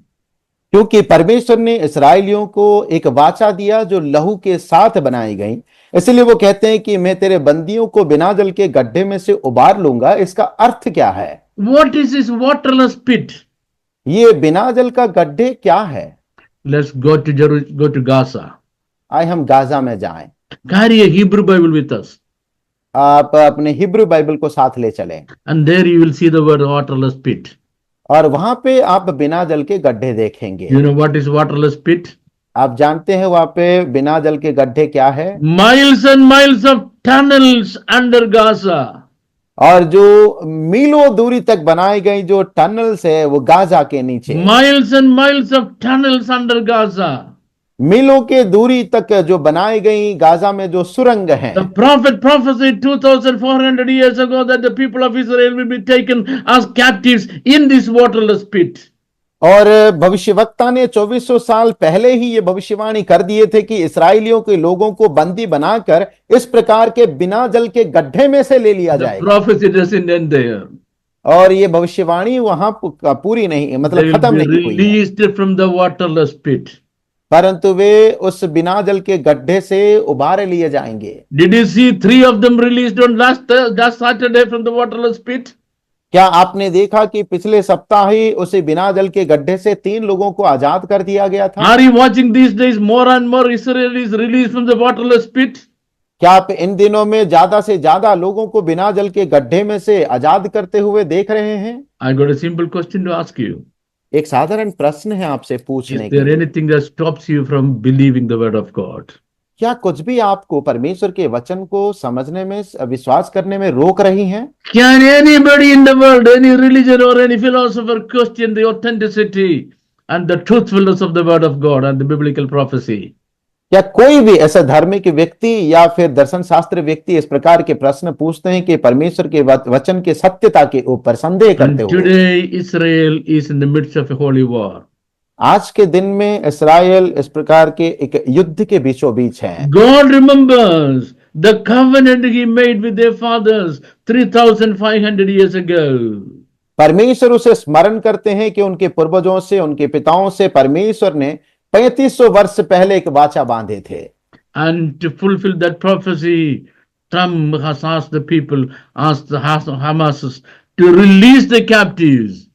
और उसी भविष्यवाणी का पूरे होने के लिए Trump ने वहां के लोगों को कहा है कि उनके जो बंदी बनाए गए हैं उन्हें वो आजाद करें। So the King Messiah redeems people with his own righteousness. और राजा मसीहा वे अपने ही धार्मिकता से लोगों को छुड़ाते हैं। And God of Israel is releasing his people because of the covenant of blood he made with them. इस्राएल का परमेश्वर जो उनके साथ जो वाचा के लहू के जो वाचा बांधे थे उसी लिए लोगों को वहां से छुड़ा रहे हैं। And as we are coming to the final session, जब हम फाइनल भाग में आ रहे हैं, we see only warfare and warfare. हम अंतिम चरण में केवल युद्ध और युद्ध को ही देखते I'm हैं। coming to the 4th fulfillment of the prophecy. मैं भविष्यवाणी की चौथी परिपूर्णता की ओर आ रहा There हूं। is a final war. वो अंतिम युद्ध है And Israel has been asked to get ready for the final war. और इस्राएल को कहा गया है कि वे अंत के युद्ध के लिए तैयार रहें। Verses number 13. उसके 13वीं आयत में, Please open your Bibles with me. कृपया अपने बाइबल मेरे साथ खोलें। Okay. Everybody. हर कोई। For I have bent Judah my bow. क्योंकि मैंने धनुष के समान यहूदा को चढ़ाकर, Means Judah is going to be a bow in my hand. इसका मतलब यहूदा मेरे लिए धनुष के समान बनेगा। A bow in my hand. मेरे हाथ में धनुष, Fitted the bow with Ephraim. और उस तीर के समान एप्रेम को लगाया है। Please listen to me once again. कृपया ध्यान से सुनिए। Judah, यहूदा, Jewish people. यहूदी लोग, God will make them so strong and powerful परमेश्वर उन्हें इतने ताकतवर और सामर्थी बनाएंगे। Ephraim, Ephraim the rest of the people of Israel. और जो बाकी के इस्राएली लोग, They will be the arrows. वे उस तीर के समान होंगे। And raised up your sons, O Zion. और वे सियोन के निवासियों को वे बढ़ाएंगे। Zion, rise up your sons. हे सियोन, अपने संतानों को बढ़ाएं। Against whom? किसके विरोध में? Against your sons, O Greece. और यूनान के निवासियों के विरुद्ध में। There's a translation mistake. वहां पे एक अनुवाद का गलती है। It's not Greece. ये ग्रीस या यूनान नहीं है, It's Yavna. ये याबना है। There are 2 identical words. वहां पे 2 बिल्कुल बराबर दिखने वाली शब्द One है। is Yavna एक है याबना। Yavana means Greece.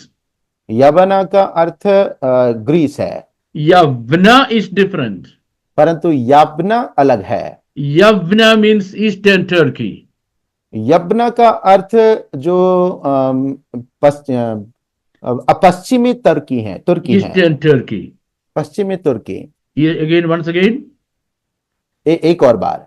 Yavna means Greece. यबना का अर्थ यूनान। Yavna.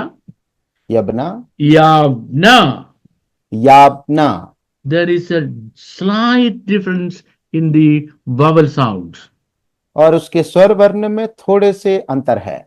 So when it was written in Hebrew as Yavna, इसीलिए जब इसे इब्रानी में याबना लिखा गया था, the Greek translators did not understand. तो जो यूनान के जो अनुवादक थे उसे नहीं समझ They पाए thought it was Greece. और उन्हें लगा कि ये यूनान है। That's why modern prophecy interpreters are in trouble. और इसीलिए आधुनिक जमाने के जो अनुवादक हैं उसमें वे समस्या में रहते They हैं। think that Greece will come to attack Israel. और उन्हें ये लगता है कि यूनानी लोग आकर इसराइल के ऊपर आक्रमण करेंगे। No, they will only supply some Greece. नहीं, वे Another केवल Greece. कुछ ग्रीस देंगे। The Greek people will not come to attack Israel. यूनानी लोग आकर इसराइल पर हमला नहीं करेंगे। Then who is mentioned here? तो फिर यहाँ कौन लिखा गया है? Eastern Turkey. जो तुर्की, पूर्वी तुर्की वाले। Turkey is already getting ready to fight Israel. तुर्की तैयार हो रहे हैं इसराइल के विरुद्ध में हमला करने के लिए। Its president is all in big temper. और उनके जो प्रेसिडेंट हैं, राष्ट्रपति हैं, वो बड़े That is prophesied here. वही यही बात वहां भविष्यवाणी की गई है। And made you like the sword of a mighty man. और उन्हें वीर के तलवार सा कर दूंगा। God says, I am going to make you like the sword of a mighty man. परमेश्वर कहते हैं कि मैं तुम्हें वीर के तलवार सा कर दूंगा। This is prophecy to the nation Israel. ये इसराइलियों के राज्य के लिए भविष्यवाणी है। I have benched Judah, my bow fitted with the ball with Ephraim, and raised up your son, O Zion, against your son, Yavne, and made you like the sword of a mighty man. क्योंकि मैंने धनुष के समान यहूदा को चढ़ाकर उस पर तीर के समान एप्रेम को लगाया है। मैं सियोन के निवासियों को यबना के निवासियों के विरुद्ध उभारूंगा और उन्हें वीर के तलवार सा कर दूंगा। Here we see the picture of the fullness of the Gentile world. यहाँ पे हम उस तस्वीर को देखते हैं जो अन्य जातियों के भरपूर लोग हैं। I want to tell you so many things in this context. मैं इस संदर्भ में बहुत कुछ कहना चाहता हूँ। I tell you, it's very important that you must know all these things.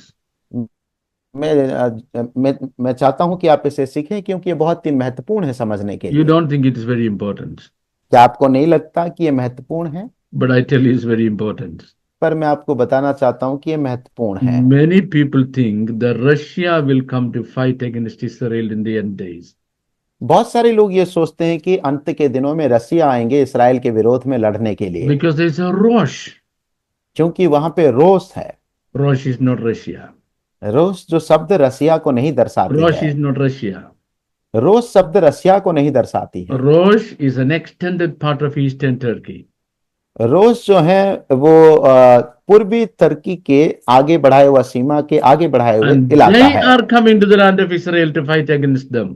और वे इसराइल के विरोध में उनके देश में आते हैं उनसे लड़ने के लिए। Be very, very, very clear about this prophecy. इसीलिए इस भविष्यवाणी के बारे में बड़े साफ समझें। So with the leadership of Turkey, उस तुर्की के अगुवेपन के साथ the Gentile world of that part of the world will come to fight against Israel. तो उस इलाके के लोग जो अन्य जाति के लोग होंगे वे इसराइल में लड़ने के लिए आएंगे। Make sure no India is coming there.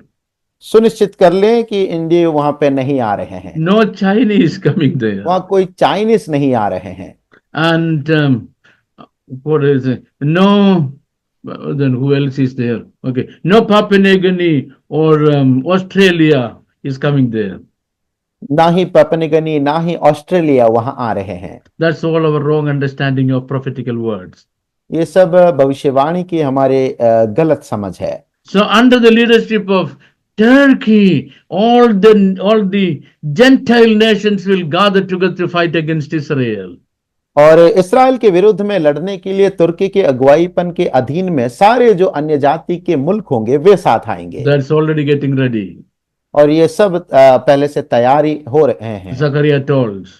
जकरिया ने कहा, Zion, get your sons ready. और सियोन अपने निवासियों को, बच्चों को तैयार करें। What is God going to do?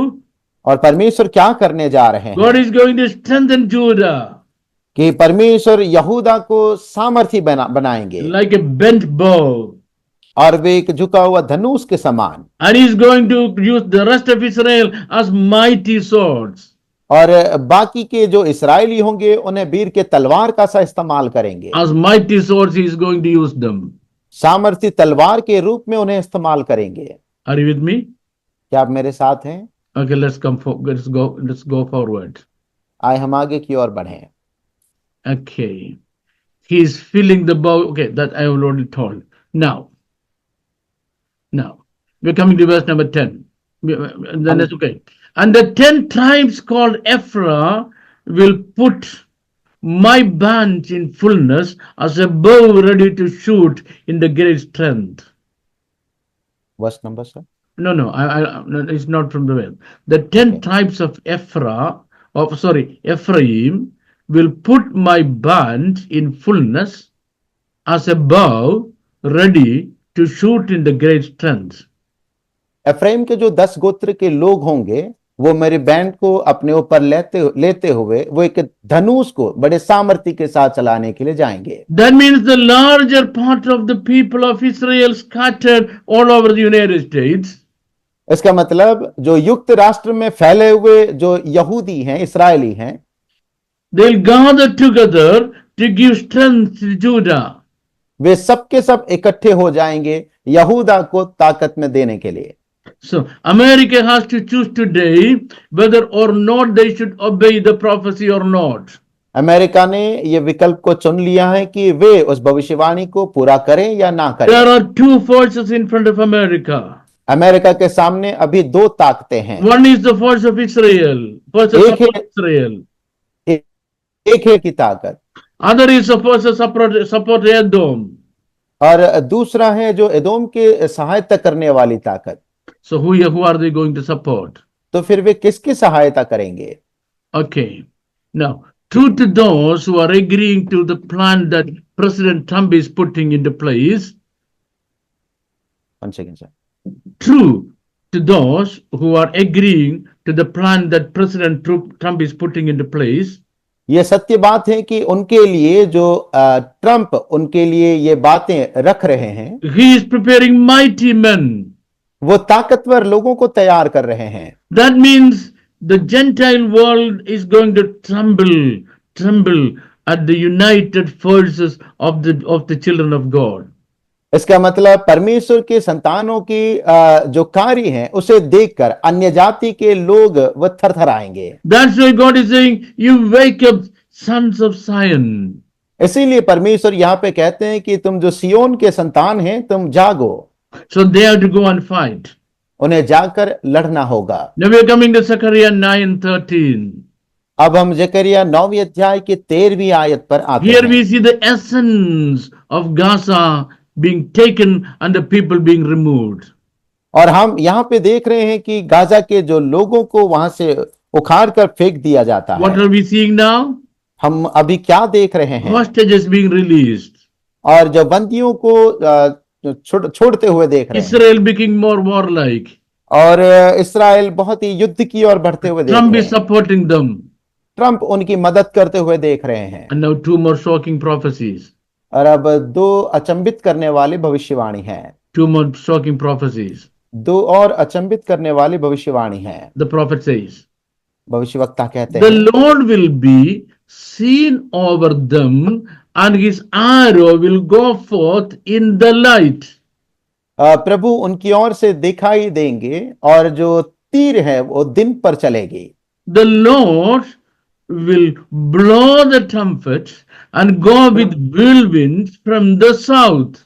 प्रभु तुरही फूकेंगे और फिर उस दक्षिण से वह तूफान चलेंगे। That means a force is going to fight from the south against Israel. इसका मतलब वो ताकत इस्राएल के विरुद्ध में चलेगी। From the south of Israel, a mighty force is coming to fight against them. इस्राएल के दक्षिण की ओर से एक बड़ी ताकतवर सेना इस्राएल से लड़ने आएंगे। Who is this mighty force? और ये ताकतवर सेना कौन है? Yemen. यमन है। What are they doing? वे क्या कर रहे हैं? Rockets, वे रॉकेट्स दागेंगे, one after another. एक के बाद एक। Rockets, one after another. Rockets एक के बाद एक। Does any rocket hit Israel? क्या कोई रॉकेट इस्राएल को घात किया? Not even one rocket. एक भी नहीं। That is a fun of things. वो एक बात है। Let's come to chapter 9, verse number 15. आए हम 9वीं अध्याय के 15वीं आयत में आए। You should listen to my reading and say whether God's prophecies are taking place today or not. आज मेरे ये वचन को पढ़ते हुए सुनकर आप ही कहें कि आज ये भविष्यवाणी पूरी हो रही है कि नहीं। The Lord of hosts will defend them. सेनाओं का अदोनाई ढाल से उन्हें बचाएगा। That means Houthis are sending missiles and rockets one after another. इसका मतलब जो हूती हैं जो एक एक करके उनके विरोध में रॉकेट छोड़ रहे हैं। And what did God say in the past?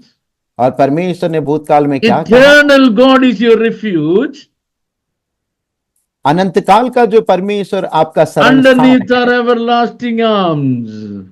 और उनके नीचे उनके जो अनंत काल का साया है या फिर पंख है। Everlasting arms are defending the rockets of the Houthis one after another. अनंत काल का जो पंख हैं वो हूती के दागे गए पंखों से उन्हें वो संभालते हैं। Look at it. They shall devour and subdue with sling stones. और वे अपने शत्रुओं का नाश करेंगे और उनके गोफन के पत्थरों पर पांव रखेंगे। So just like sling stone. जिस प्रकार गोफन के पत्थर They है। shall drink and roar as if with wine. वे पीकर ऐसा कोलाहल करेंगे। They means Israel. वे का अर्थ इस्राएल। They shall be filled with the blood like basins, और वे कटोरे के समान या बेदी के कोने के समान भरे जाएंगे। like the corners of the altar. और वे कटोरे के समान या बेदी के कोने के समान भरे जाएंगे। God, will protect them with sling stones. परमेश्वर उस गोफन के पत्थरों से भी संभालेंगे। Now, what is the system that Israel developed called the sling stone of David? अब कौन सा ऐसा सिस्टम है जो दाऊद के उस गोफन के समान इस्राएल Sling ने stone विकास of किए हैं? David. दाऊद के गोफन के पत्थर। Hallelujah. Hallelujah. God will stop the rocket from the place that is called Yemen.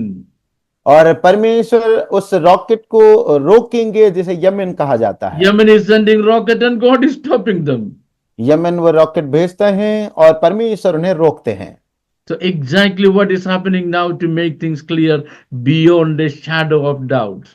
बिल्कुल ही आज के दिन वही हो रही हैं जो हमारे जो चिंता या संदेह के परे या संदेह के उस छाया के परे की बात है। As God is they are now flattened. As Gaza is now flattened. अब बिल्कुल जो गाजा है वो जो बिखरी हुई है। I got 3 more things to tell you. 3 और बात मेरे पास कहने के लिए I will है। not take another 3 hours, I promise. मैं 3 घंटा और नहीं लूंगा, Look at me, I प्रतिज्ञा don't करता have the हूं। physical strength for that. देखिए उसके लिए मेरे पास इतनी I शारीरिक want to ताकत take नहीं। you to a different portion from the Bible. मैं बाइबल से बाहर आपको या बाहरी भाग में ले जाना चाहता Come to हूँ। the prophecy of Micah chapter 4 verse number 13. Mika 4 का 13वीं आयत में उस भविष्यवाणी में आइए। Micah chapter 4 verse number 13. Mika 4 अध्याय की 13वीं आयत। Everybody got it? सबको मिल गया? Arise and thresh, O daughter of Zion. हे सिय्योन उठकर दावनी कर। You arise and thresh. तुम उठो और दावनी करो। Why? क्यों? For I will make thine horn iron. ये मैं तेरे सिंगों को लोहे के बनाऊंगा। What is horn? ये सिंग क्या है? Defense. वो रक्षा के लिए। So your defense system, I will make it with iron. आपकी रक्षा प्रणाली जो है मैं लोहे के साथ बनाऊंगा। Do you understand? आप समझते हैं? I will get ready for you the iron dome. मैं तुम्हारे लिए उस आयरन डोम को तैयार करके रखूंगा। How many years before prophesied? इस से कितने साल पहले भविष्यवाणी In की the गई? year 750 BC. और ये 750 ईसा पूर्व में, 750 BC. 750 ईसा पूर्व में, When rockets started falling on Israel one after another, जब इसराइल के ऊपर रॉकेट एक एक करके दागे गए, the Israeli scientists opened the Bible to see the prophecy regarding a solution. और वे बाइबल को खोलकर देखने लगे कि इसका समाधान क्या होगा। In the year 2006, God told them, 2006 में परमेश्वर ने उनसे कहा, look, make a dome with iron. लोहे का गुम्बद बना दे। And 5 years they worked on it. और उसके ऊपर वे 5 वर्ष तक काम करते रहे। In the year 2011, the iron dome came into existence. 2011 में आयरन डोम अस्तित्व में आई। When a rocket starts from a distant place, hundreds of miles away, जब रॉकेट हजारों मील दूरी से कहीं से उनके ऊपर दागे जाता है, the iron dome get ready. तो आयरन डोम तैयारी में आता है Destroy it on the way. और ये रास्ते पर ही उसे नाश कर They देती है। cannot come to the boundary of Israel. Way Israel के सीमा तक भी नहीं पहुंच सकते। Can you believe the biblical prophecies? क्या बाइबल की भविष्यवाणी के ऊपर विश्वास कर सकते हैं? Can you believe biblical prophecies? क्या बाइबल की भविष्यवाणी पर I विश्वास will कर make सकते thine हैं? horn iron, मैं तेरे सींगों को लोहे का बनाऊंगा and I will make thy hoofs brass. और मैं तेरे खुरों को पीतल का सा बना Look दूंगा। at the tanks of Israel. देखिए इसराइल के उस टैंकों को, What do they look like? वे किस प्रकार दिखते हैं? Hoofs of brass. वे खुरों के पीतल जैसे। And thou shalt beat in pieces many people. और तो बहुत से जातियों को चूर चूर करेगा। How many people? कितने लोग? How many people? कितने जाति के लोग? Gaza on the one side, एक तरफ गाजा है, Lebanon on the other side, Lebanon दूसरी तरफ है, Houthis at another side, Houthi फिर से तीसरी तरफ है, Iranian at another side. Iran एक तरफ और है। What do Israel say? और इसराइली क्या कहते Oh, हैं? all of you come on, no problem. तुम सारे जाति देश के लोग आ जाओ, Because कोई बात our नहीं। God has prophesied to us in the Bible that we shall beat into pieces our enemies. क्योंकि हमारे परमेश्वर ने बाइबल से ये कहे हैं कि हम अपने शत्रु जातियों को चूर चूर करेंगे। The next thing, अगली बात, what are these Islamic terrorists doing? ये इस्लामिक आतंकवादी अभी क्या कर रहे हैं? The Hamas doing? हमास कर रहे हैं। They amassed billions and billions of dollars. Way billions billions dollars को इकट्ठे किए। Countless money in their account and in their hands. बेशुमार पर पैसा उनके अकाउंट में और उनके हाथों में। And what did Donald Trump say the other day? और फिर अन्य दिन में डोनाल्ड ट्रंप ने क्या कहा? I'm going to take hold of them. मैं उस पैसा को अपने कब्जे में लेने वाला हूं। I'm going to take hold of them. मैं उस पैसे को अपने कब्जे में लेने वाला हूं। America is going to take that money. America वो पैसा लेने वाला है। Why did he say that? उन्होंने ऐसा क्यों कहा? He was knowingly, unknowingly fulfilling the prophecy that God told in the year 750 BC. 750 ईसा पूर्व में कहा हुआ भविष्यवाणी को जाने अनजाने में ही सही डोनाल्ड ट्रंप पूरी कर रहे हैं। Look at Micah. अब मिखा को देखिए। I will consecrate their gain means their money unto the Lord. मैं उनकी कमाई को, अदुनाई को, उनकी धन संपत्ति पृथ्वी के प्रभु के लिए अर्पण करेंगे। And their substance unto the Lord of the whole earth. उनकी धन संपत्ति पृथ्वी के प्रभु के लिए अर्पण करेगी। Come on, they amassed a lot of wealth. देखिए हमास ने बहुत सारे पैसे इकट्ठे कर They लिए। collected a lot of money. वे बहुत से संपत्ति पैसे को इकट्ठे किए। What is going to happen to that money? अब उस पैसे के साथ क्या होने वाला Are they है? going to use it? क्या वे उस पैसे इस्तेमाल कर पाएंगे? No, it is going to be in somebody else's hand. या फिर किसी और के हाथ चली जाएगी? What sense do I make to you? मैं आपको क्या बोध करा पा रहा हूं? War or peace in Israel? शांति या युद्ध इसराइल में? Both दोनों हैं। at the same time. एक ही समय पर, simultaneously. साथ साथ है। Why? क्यों? God prophesied that in history. क्योंकि परमेश्वर ने इतिहास में ये भविष्यवाणी कर दिए थे। What God prophesied in history is now taking place today. जो इतिहास में परमेश्वर ने भविष्यवाणी कर दिए थे वो आज के दिन पूरी हो रही है। Why is it important to us? ये हमारे लिए इतनी महत्वपूर्ण क्यों है? Because it tells us क्योंकि वह बताती हैं the next thing to happen, अगली चीज जो होने वाली है, the next prophecy to take place, जो अगली भविष्यवाणी जो पूरी होने a वाली है, trumpet call from heaven, वह परमेश्वर की ओर से स्वर्ग से तुरही a फूंके जाना, trumpet call from heaven. स्वर्ग से तुरही फूंके जाना। Let us ready to listen to that trumpet call. आए हम तैयार हो कि उस तुरही के बुलावा को हम सुन सकें। May the Lord bless all of you abundantly, exceedingly. परमेश्वर आप सबों को बहुतायत से और प्रचुरता से आशीष दें।